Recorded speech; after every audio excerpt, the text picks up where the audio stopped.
This is Dear Hallmark. Each week, I'll bring you reviews of your favorite Hallmark movies and TV shows. So grab a drink and let's see what we're getting into with this episode.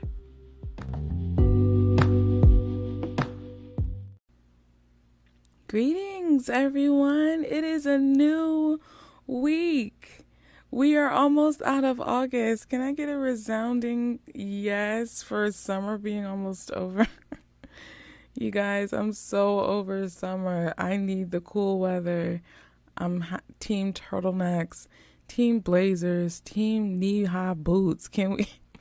Team scarves. Can we bring on the fall fashion, please? I'm so over this obtrusive, intrusive, oppressive, disrespectful, inconsiderate heat. Okay? And for those of you who are listening for the first time, hello, my name is Dara. This is Dear Hallmark. This is a space where I nerd and geek out about the Hallmark Channel in all of its capacities. And specifically today, we are going to be talking about a movie. I recently watched A Harvest Wedding featuring Jill Wagner and Victor Webster. Absolutely loved it. Loved them, loved it. And so I asked for some more Jill Wagner suggestions, and you guys did not disappoint. And so here I am to deliver to you a review of Pearl in Paradise, which the accent doesn't match the location because we're in PJ. But I was giving you Her Pen Pal. I think I need to watch Her Pen Pal again. Or I should just go to France. Anybody want to go to France? The south of France, Paris, France in general? Well, let's take a micro break and let's get into the review of Pearl in Paradise. All right, so Pearl in Paradise. This movie came out 2018. It stars Jill Wagner and Kristofer Polaha, which this is my first time seeing him in a movie, at least that I recognize, because I've heard his name thrown around a lot. So this is my first time really watching something where I know that he's in it. Can I say, he is a really good actor. Both of them are just stellar actors, which is why this movie was so enjoyable to me. So the premise of this movie, Jill plays a photographer, a travel photographer. Her name is Alex. She wants to become the creative director for kind of like your Nat Geo, if you will, right? It's called Natural Discoveries or something like that. And so, but she's very much she's all over the place. She's late with her deadlines. She's late showing up to things. She's unorganized. She's not disciplined. But she takes great photos and she has a genuine passion for photography. And you find out later down the line just how she got into photography.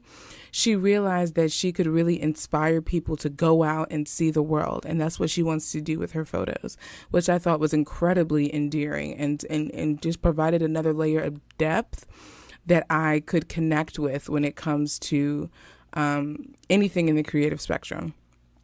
So she wants this creative director position. And so she's speaking with the editor-in-chief about the 30th anniversary issue. And so she decides to pitch the editor this story about a pearl. It's a blue pearl found in Fiji that has a legend behind it.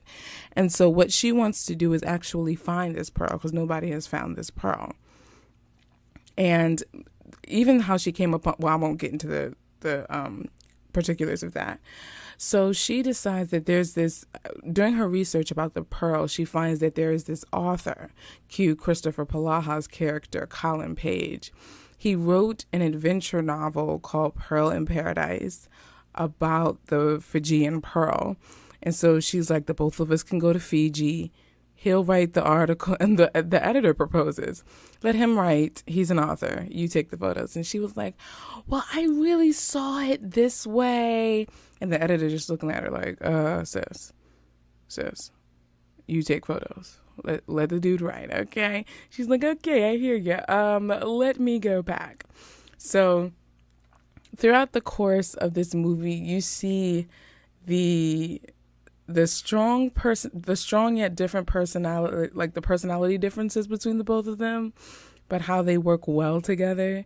And it was just really beautiful. I think they have great chemistry together. And I really appreciated that in this movie, it was the woman that kind of had the free spirit instead of the guy. Lately, a lot of the movies that I've watched, the guy was always the one with the free spirit, or that was undisciplined, or that wasn't, that was kind of all over the place. It was refreshing to see it with the woman character, and that the guy character was so reserved. Not reserved, what's the word I should use? Strict, particular. He had lists and schedules. He was very stark. And I appreciated that. And Fiji was beautiful.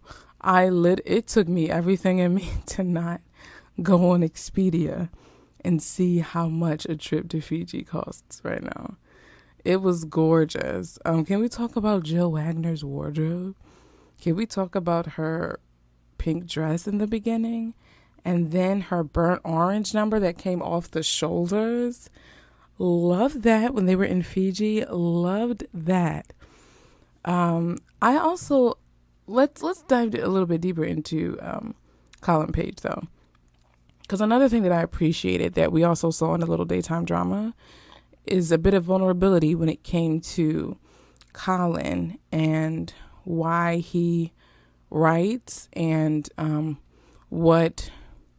why he omitted certain things when talking to Alex about the pearl. And I don't want to spoil anything, but I just appreciated the vulnerability that they allowed the character to show as a man, because you don't see that too often. Normally, it is expected of our men to be kind of these stoic, he can handle everything type of people. And we have to remember that men are human beings, that they have emotions, they have insecurities, they have vulnerabilities. Maybe not as much as women, but even if so, it may be different, but it's still there. And I think that it was beautiful that we were able to see that through this character. And I thought it was cool that he's an author, so kind of relating to him in that aspect as an author myself. I loved the dude who played his new agent. He's a good actor too. I would love to see him in some more things and give him some more lines to see what else he can do with a script. It's cool that this came out. I mean, it was only 3 years ago, but they probably made over 100 movies since then. And it goes to show you, when two people who have chemistry, who are really good actors, they can make a movie stand the test of time, i.e. Love on the Air. That joint was 6 years ago. But because the quality of the script was so great, the acting was phenomenal, the chemistry was bananas, that is a movie that can stand the test of time. So this was my second Jill Wagner movie that I've watched. And I can tell you that she does some wonderful things. Much like, I believe I expressed this in a video with Tyler Hines and Aaron Krakow. When there's an actor who can make me believe that I can act too, and I have to keep telling myself, no, Dara, no. They just make it look that easy. That's what Jill and Kristofer does. There was this one moment where he was trying to front like he knows how to climb a rope or descend on. I forget what this is. It parlaying? I forget what that term is called when you're descending down a mountain on a rope. There's a specific term for it. But he ended up rolling down a river, like just rolling down the mountain, and he hurt himself. And just the whole scene of him getting his bearings, he just did a wonderful job.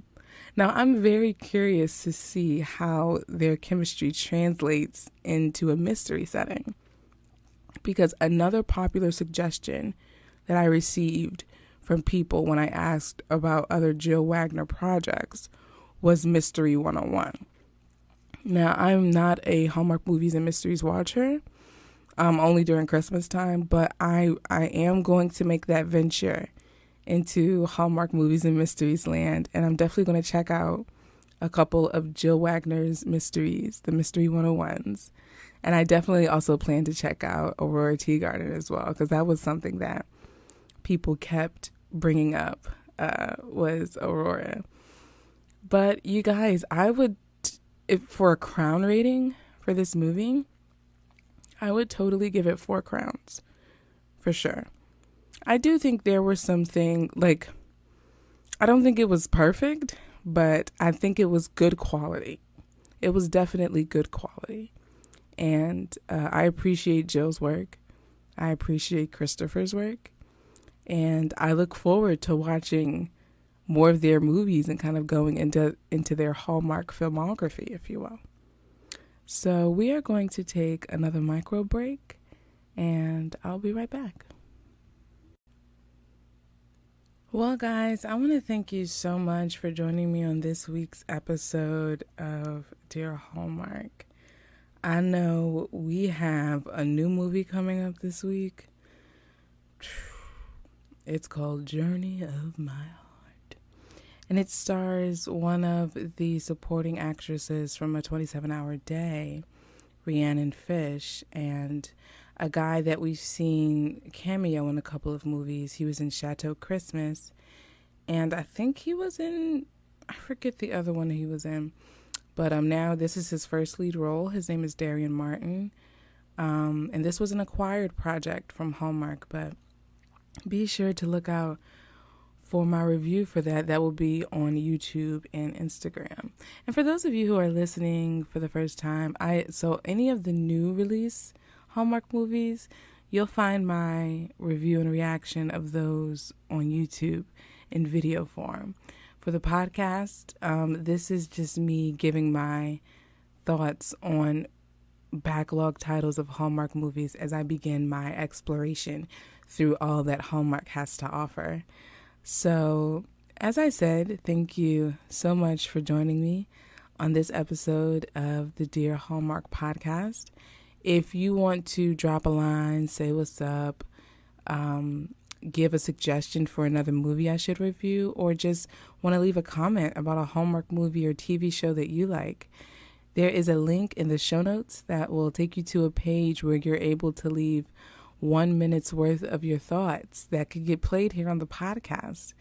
I've played one from Danielle and one from Anne already, and I look forward to hearing from others to hear you guys' thoughts about different Hallmark Channel TV shows and movies.